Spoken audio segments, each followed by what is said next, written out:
Hello and welcome to Hosted Bar. I'm Erin Ogden. Today we have Don Maloney and Nick Pease with us. Right before we were saying that everyone's having a wild time with their drinks. I'll start with, I actually do have alcohol. I made myself some sangria, some berry sangria, mostly because the berries needed to be used up. And this seemed like the most logical way. Ooh, Yep, that makes that sense. How sounds about you, yummy. Don? So I have tea, turmeric, ginger tea, because I just have a horrible headache today from the weather changing and the pollen and dust. So anyway, so I thought tea, even though it's a little toasty out though, Oh, so I've I'm a had little that hot, turmeric ginger tea. It's good. right? Technically, it's supposed to like cool you down when you drink hot things. I think that's like a thing. Like if you drink Mm, hot things in the summer, it's supposed to cool you down. That okay, I might have made that Go with story it. up. I know that I heard it somewhere. we'll go with it. So, Nick, you're at the bar, so that means you're probably going, hardcore. Orange Crush today. I'm killing it. Woo! Right? I had a rough day yesterday at trying to trying to just get back to feeling normal. So maybe we'll see how I feel around 7 or 8 o'clock tonight. I might talk myself into a Corona or something, but I we'll don't see. know. I sometimes like those things like Orange Crush or like Fanta or things like that. It just hits the spot. Both like I don't know. You go back into like childhood and you're like, this is all I Yeah. need. The nostalgia of like either an Orange Crush or like a Sprecher root beer. If you're having a bad day, I mean, it can get you right back to even. Yeah, So you Sprecher, can. all of their sodas are like that. I think I love their sodas. I do. You can only. I found out when we. So I got my first Costco club card like a while ago when they just started in Verona now. So Mm-hmm. we went in and I was like, holy cow, bottles of Sprecher by the case and bottles of Coca-Cola. So I splurged. I bought a whole case of Sprecher. It was everything that I thought it'd be and more. Oh, So good. and you're not drinking one, no, but that's okay.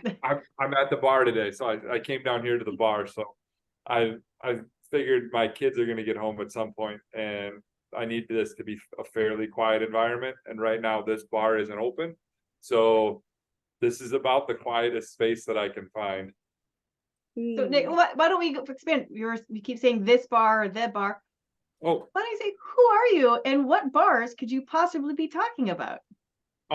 so my name's Nick Pease. I live in the sprawling metropolis of Platteville, Wisconsin.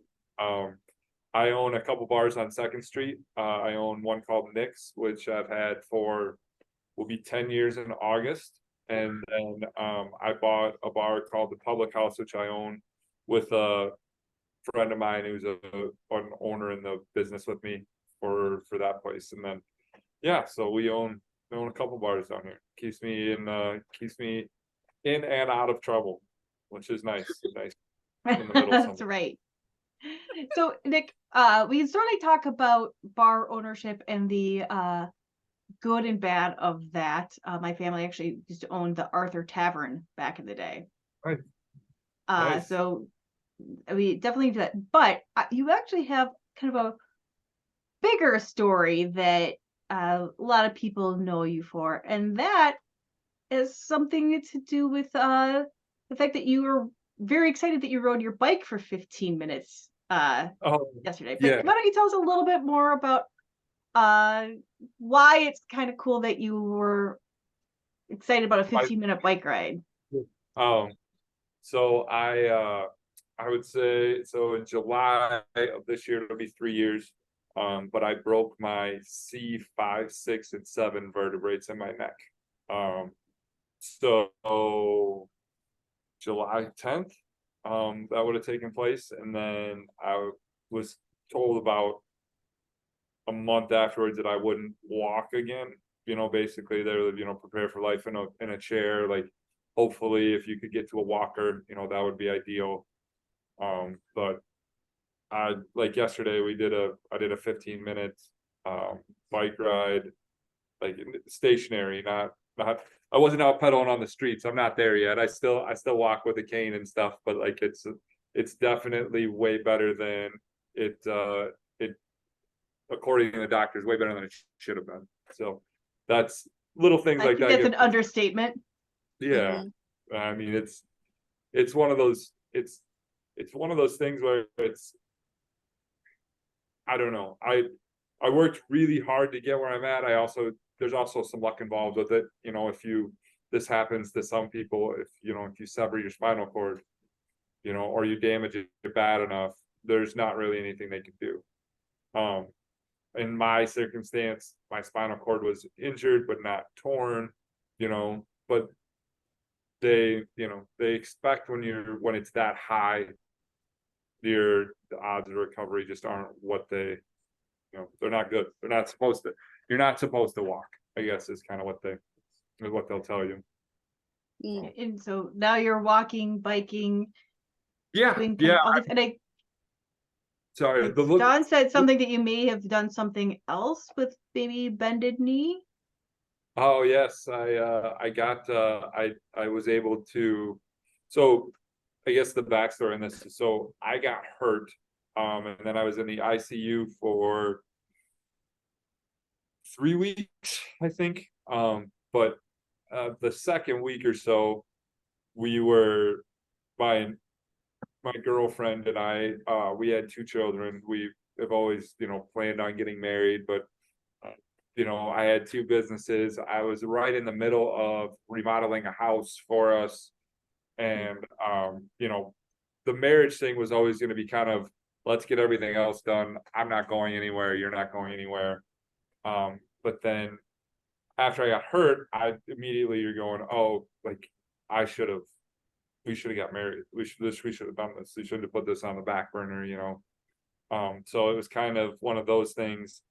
And we joked, because Game of Thrones, we were both big Game of Thrones fans. And she was like, you can't marry me until you can bend the knee.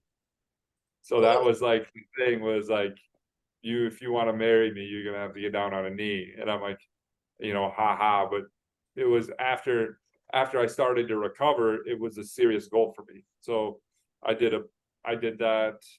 I worked it into my therapy stuff, and we worked on it, and I didn't really ever tell Jackie about it, like what it was, and she would have, not that she ever would have said no if I couldn't have bent the knee, but she it definitely was cool. I made a video or whatever for it, and it kind of went viral, which wasn't why I did it. I was pretty shocked that it did, to be honest, but is what it is. Well, I see. So through your whole journey, it's been going viral. A lot of your videos and your determination and it's weird. So there actually are some I would say the coolest part about everything is putting the stuff up. I realized that other people have found it. So there's a kid from some prairie who got hurt probably about 6-8 months after me, and my recovery was getting better. So I wouldn't say mentored him, but just kind of helped him with guidance, and kind of, you got to have somebody to talk to about that kind of stuff.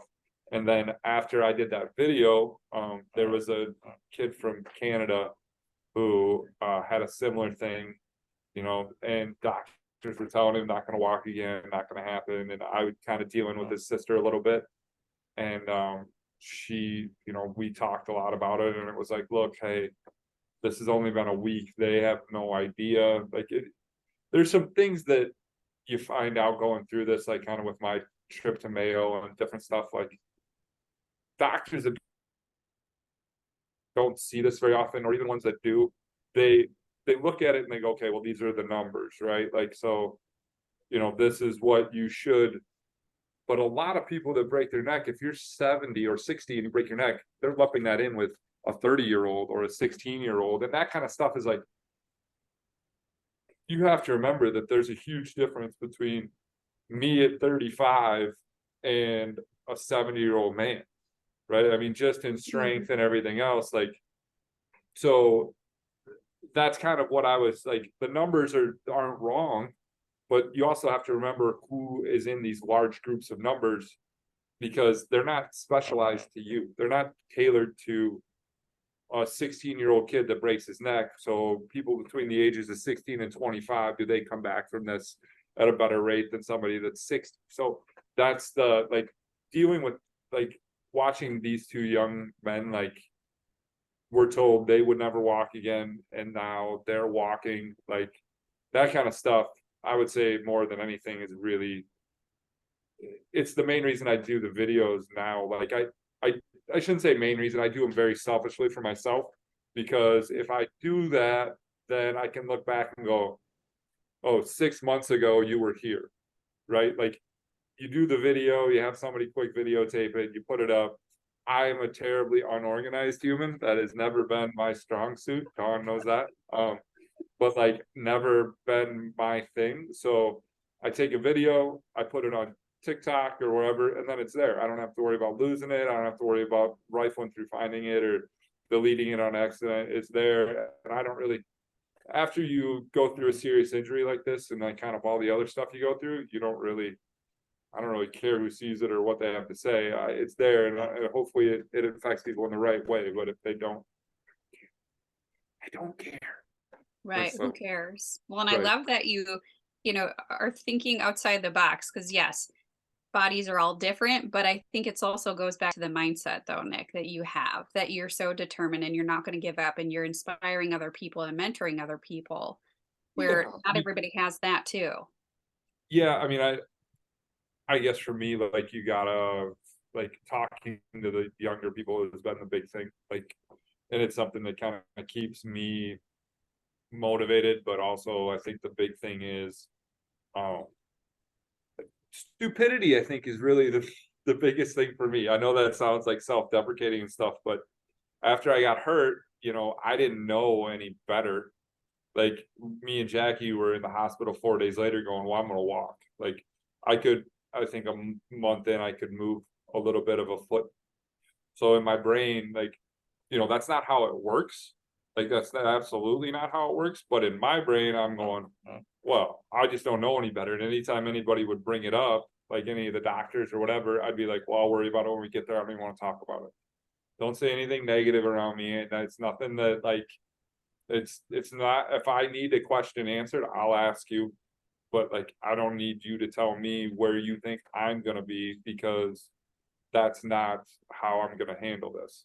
So I mean, determination, yeah. I mean, I guess owning the bars really kind of helped me with that. I mean, we had Nick's, and owning your own business is a tough thing, period, right? But the first couple of years we did it, and it was kind of a struggle, and then it started to get better. And then about year 6 at Nick's, I decided to buy Public House. Well, when I bought Public House,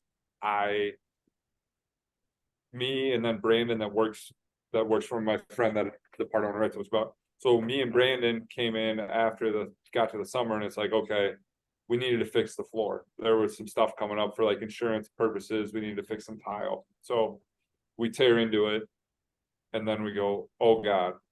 And you just keep pulling layers back, and all of a sudden we're looking at a floor we're looking at a bar with no floor. I mean, we took out the joists, the studs, everything. And I was lucky. I've always kind of been lucky. I've been surrounded by good people. So like, when all this happened, my friends were doing some of the construction work, and they're like, I'm like, guys, I can't go to the bank and get another loan for this. Like, I have it was $100,000 remodel that we had to pay for. My friends couldn't sit on that money. That was their time. It took them a month to get up and get everything going. And so for probably about a year and a half, 2 years, it was every day, wake up, look at the checking account, and just go, ugh.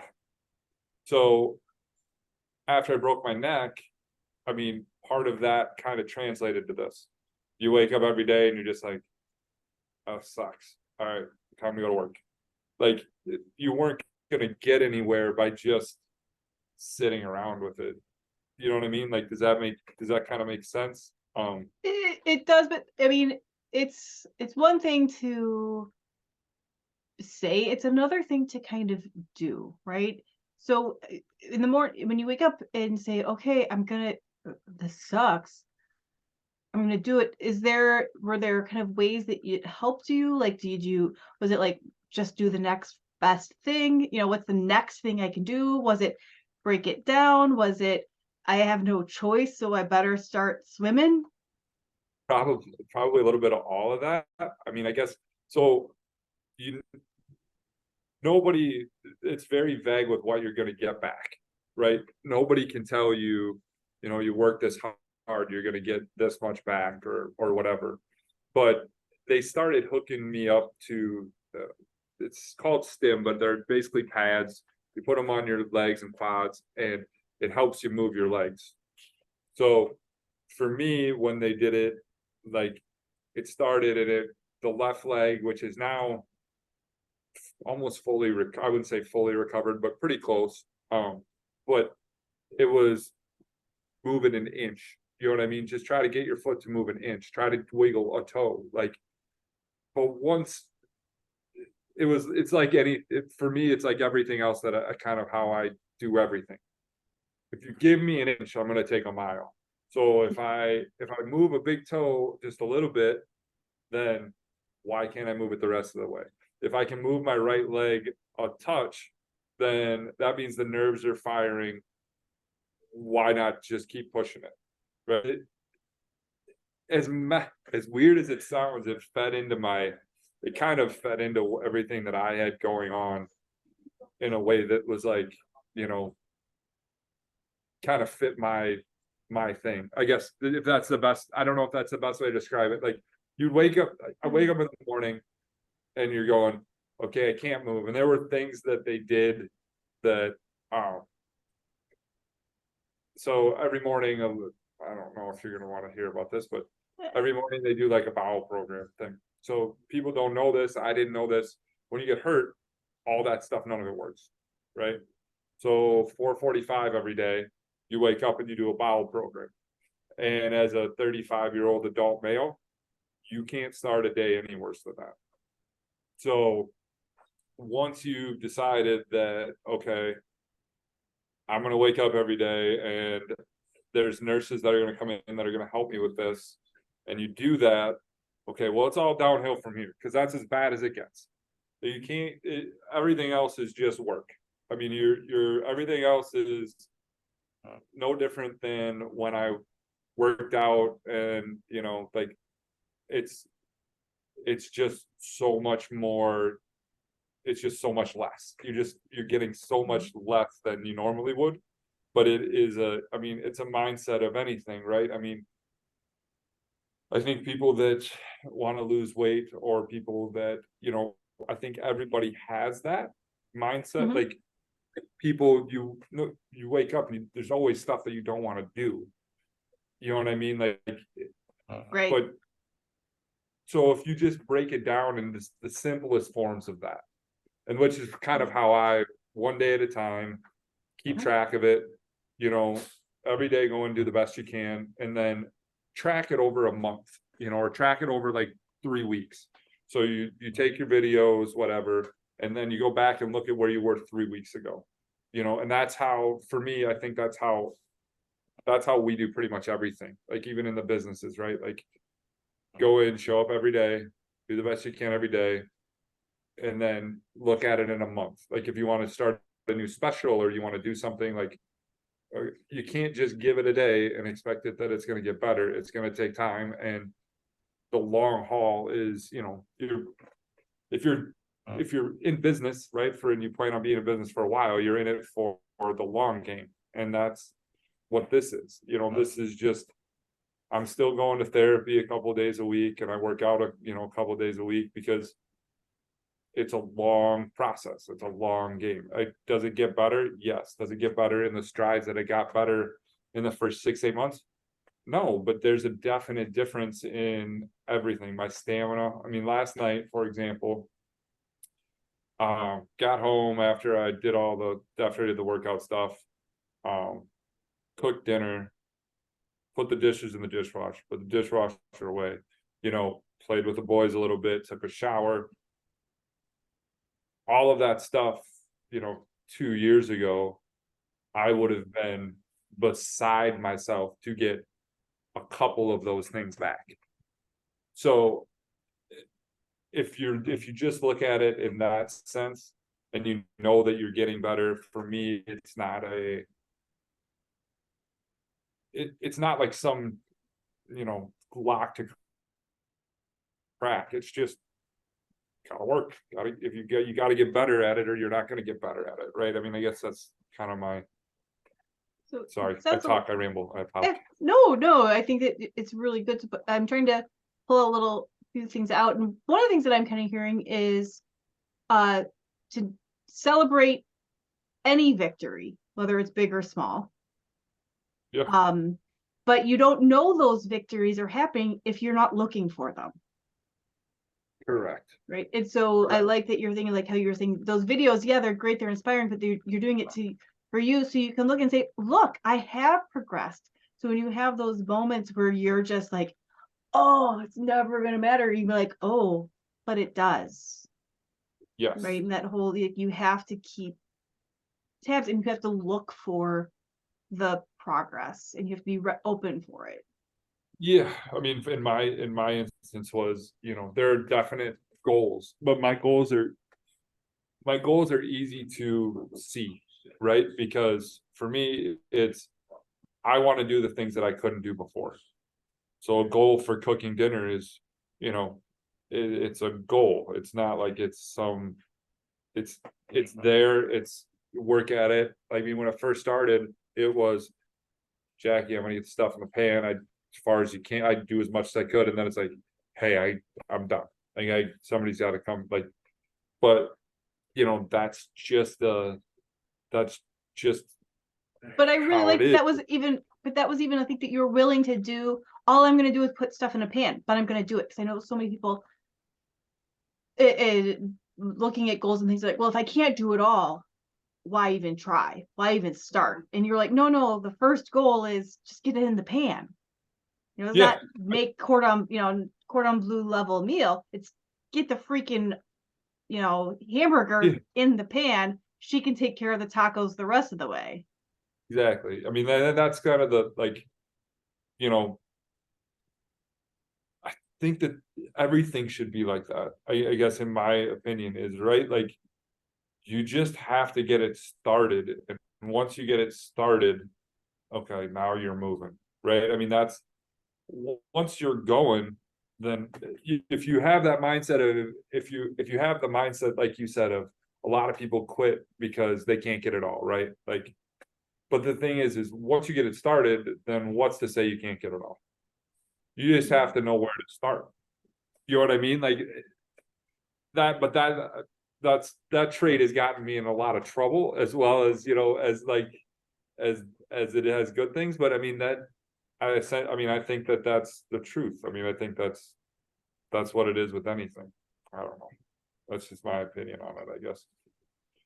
But Well, and I think too, like to go back to what you were saying earlier, of just you always are pushing things further and you're going to make things happen. And even before your accident, you were making ripples, even in the community in Platteville, and you were making change, and it was good change. And two, when this all happened, the community like stepped in because they saw the change that you were doing. And it was crazy to see how everybody was also helping you guys. it was, I mean, it was like, that's, I guess that was part of the other thing too, was like, when we talked about the bar stuff, right? Like, about how, my friends helped me, and like, essentially I had contractor friends that were like, just pay for the material and then you can pay us back over the next year for the labor, right?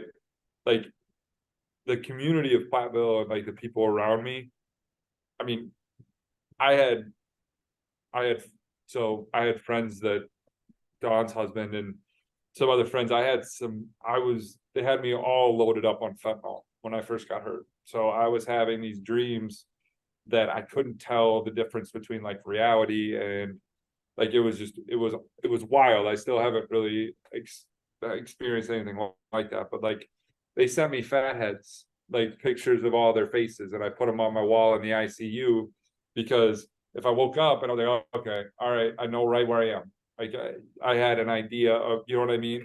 And like, my other friend Ryan, he got a bunch of people together, and like I said, I had a house gutted, and like they managed to finish that, right? Like all them, him, and all of my friends, and then Brandon, who, you know, Brandon, I don't know what I would have done at the bars without him. I mean, to be honest, he was always supposed to take over, like doing the ordering and doing all the stuff at the bars, but when you get that into your hands, it's something that it's tough to relinquish. Like I just want to control that, and like, it really made me take a step back. But he managed to handle all that, and that's one of those things where it gave me it didn't only make it so I could survive, and I had made a living still and all that other stuff, but it really gave me a purpose when I got home. Like That's a really that kind interesting. of stuff, like Yeah, so that's without interesting about how. Well, I want to bring it a little bit because I think this goes a lot with what Don's been saying and different things about being willing to ask and accept help, and Yeah. how hard it can be. And one of the things that I really like what you were saying is by doing it, it gave them a purpose because it allowed them to do something, because I'm sure they were desperate to do something. So it allowed them to do it. And it gave you a purpose because you wanted to pay them back. And so it helped you kind of reach your next goals. And so I'd love to hear kind of a little bit more about how, kind of about that accepting of help and how it, because I know a lot of people struggle with that. So I mean, I struggled with it really bad right away. So the first, I couldn't, to put it in perspective. So when I first got hurt for the first 4 days, or I would say it was longer than that, but before I got really any shoulder movement back, it was probably about 5 days. So the only thing that I could move was they would put a square like pad right here, and I'd have to turn my head, and that's how I would get a nurse, is the pad would alert the nurse to show up.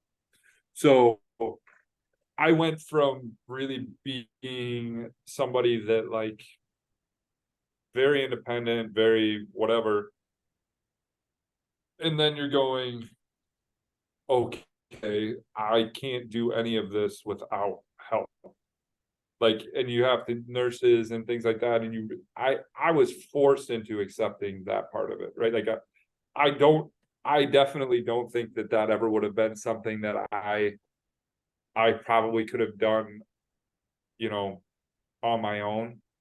And there was a transition from that into when I went home, like after I got out of the hospital after 5 months, to Jackie having to help, and like, and then seeing what Brandon was doing and seeing what my friends had done, and just being like, holy cow, like this is crazy. I mean,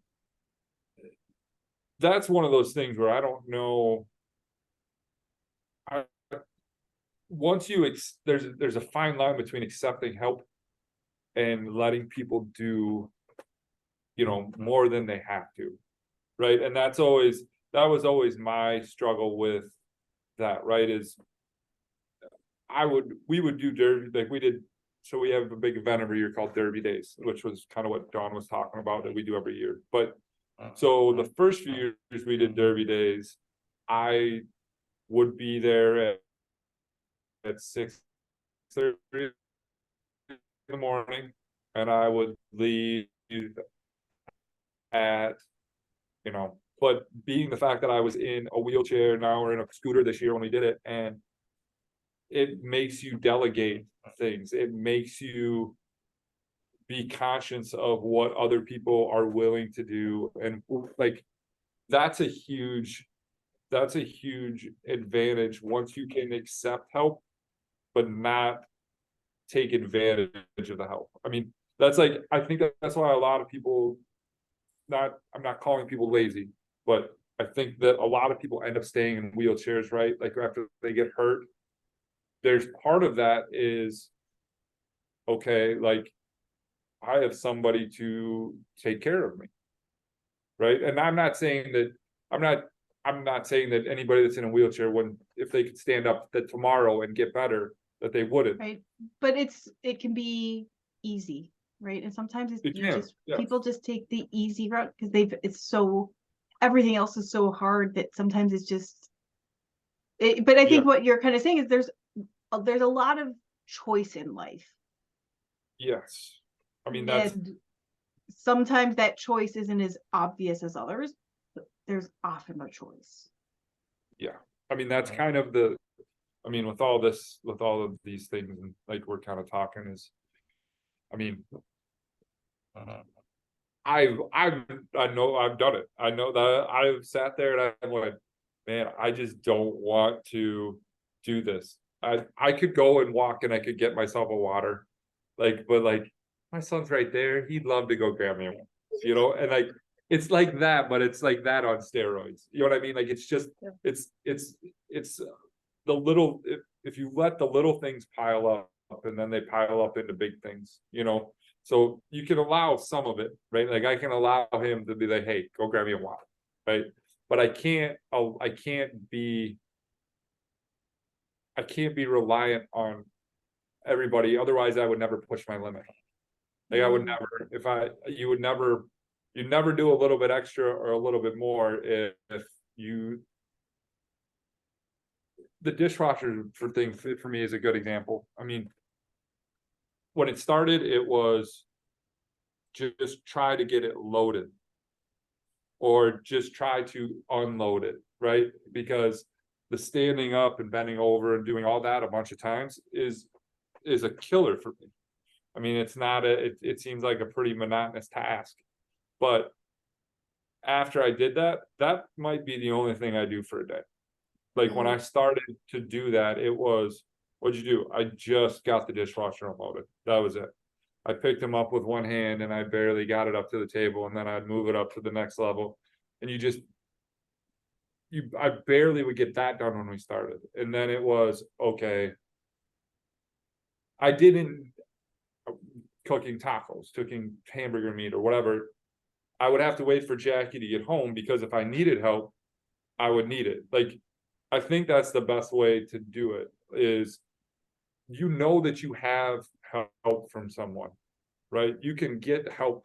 Like Jackie was always going to be there to help me with things, or Brandon was always going to be there to help me with things, or Ryan or whoever was always going to be there to help me with things. But the thing is you still don't want to ask. You know what I mean? Like if you can just get in the mindset of, you don't ask unless you have to. Like if you need help, then you need to ask for it. But if you don't need it, or you're not serious about it, then don't ask. I guess that's kind of, if you need it, ask for it. When it's given, accept it and be grateful, but don't take advantage. Take advantage, yeah. I think that's a lot of, I think that's always the tough line, right? To struggle, because like I know people that, you know, you can do something for someone and friends are contractors, right? So my buddy Dave did all of our flooring, and Dave did all of it, right? And he didn't charge us for anything, and Garrett and some other guys, they did all of the flooring. Now, if I would have been able-bodied, I would have helped Dave and I would have paid him. But because I couldn't, Dave did it. And that was the thing, is like, I think that's, if you surround yourself with good people, they also know when you need help. Yeah. Right? I mean, you don't always have to ask. Like if you're surrounding yourself with good people, they just know. I mean, we had a bunch of people over to our house for Memorial Day, and we smoked a bunch of meat. So I got up at 7 o'clock. And my friend Dan and then my friend Donald came over and we smoked brisket and all this other stuff. Well, I have the knowledge to do that, but not necessarily, the ability. So in the morning, Mhm. me and my son went out, we got the fires started, we got everything going. And then we got to the point where we're like, okay, Dan shows up, Dan and Donald start getting everything ready, they put it on. I didn't have to tell them, I wasn't asking for help, it was a whole, it was everybody doing everything together. But they knew what I could and couldn't do, right? And like, I think that's the big, that's the biggest thing with anything. I mean, I think that if you're surrounding yourself with good people, like the community that helped, people that helped me with everything here, like I treated people pretty well. I mean, I have always, it's kind of never been an issue for me. And like, I think that if you do those kind of things, people respect that. People want to help you when something bad happens to you. Yeah. Well, I would So say can you you would have believe it done or the not? same thing if that would have Right. happened to them. And I think that's just a good reminder to us all that every moment is very precious and anything could change drastically at any second. And I think that's where it just goes back to being a kind, caring person, because you never know when you're going to need that help, or you're Right. going to need the little push that you need to even keep going. So, and Erin, sorry, you were going to No, say I was something just too. saying we're at 30 We- minutes already. So I Oh. think that was a perfect wrap up about how uh a lot of times we just need to remember that we would do the same thing, right? So we can't feel guilty because we would do the same thing. And sometimes when it feels like nobody notices, a lot of people are. And hopefully we are never in the position that Nick is, where we have to have somebody come in and finish all the flooring in our bar and our house and all of that. But uh, I love the story, like you said, of accepting it, surrounding yourself with good people and using it as motivation rather than guilt. Yeah. So Yeah. I think we're gonna have a lot to unpack, to use the business jargon, next session. So I want to thank you so much, Nick and Dawn, for bringing Nick in. And I'm definitely going to show up at your bars later on this summer. Is there any Good. last minute things that either Dawn or Nick you want to make sure people know? No, I thank you guys for having me on. I really appreciate it. Well, keep working hard, Nick. And I know it was crazy couple of years, especially too during a pandemic with all of this we didn't even talk Yeah. about too, So Oh, yeah, that was another set of issues, but yeah. yeah. So, thank you very much, guys.